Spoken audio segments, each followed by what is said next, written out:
The purpose of this podcast is to help you come up with ideas on how to remove negative thoughts. First, I'd like to start with meditation. Meditation will calm your mind, and also it trains your brain to focus.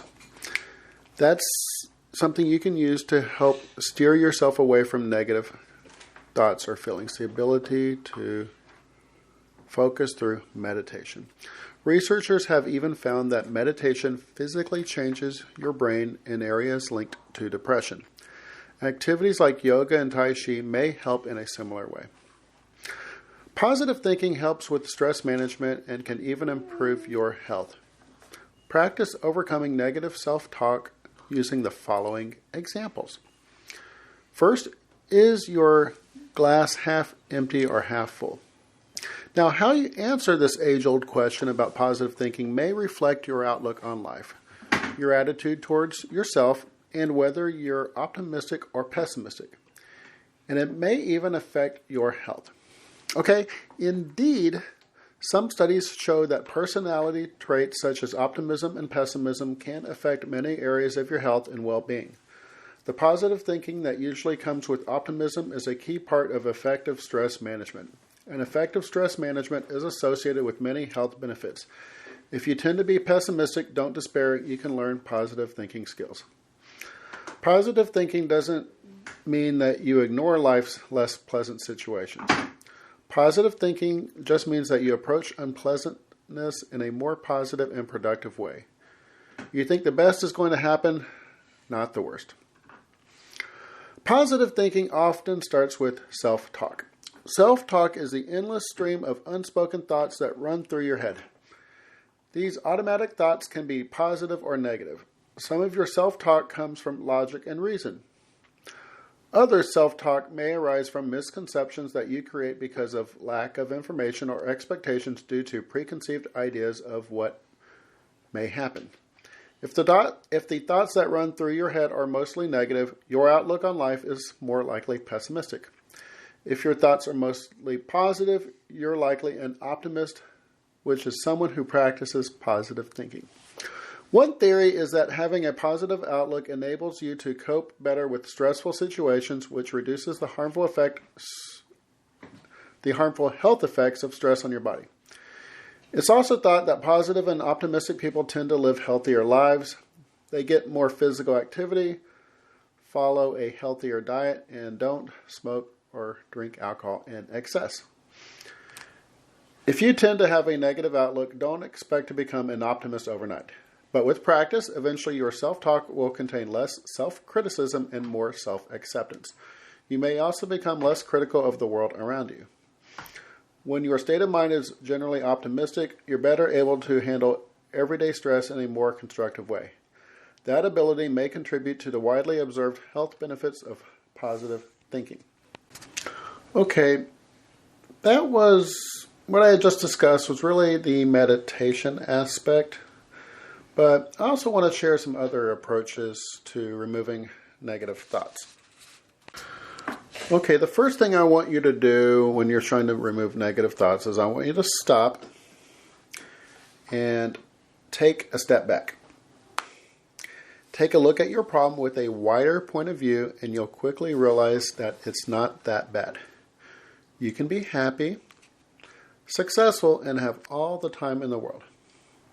Whatever problem befalls you at this very moment in time is tiny in comparison to the way of the world, the universe, and all of life. The only issue is that you are making it that big because you put a telescope lens on it. But it's really not that bad.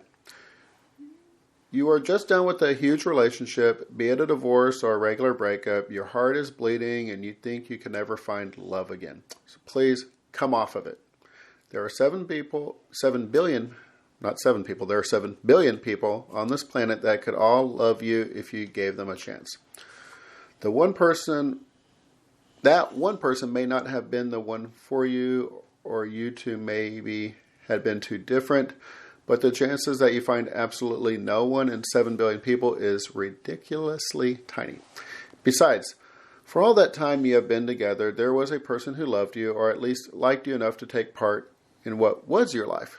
So that's a good thing to look at, right? And if you think you are alone just because that person left, then your frame of mind is way too small. You can connect to so many people.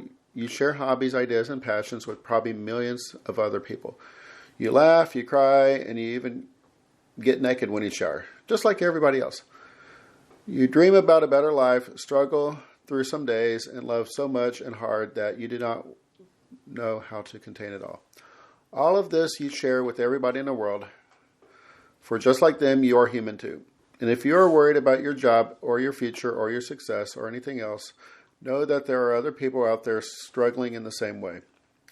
And you can learn to love them, cherish them, and be their best friends if you only get out there and give them more of who you are too.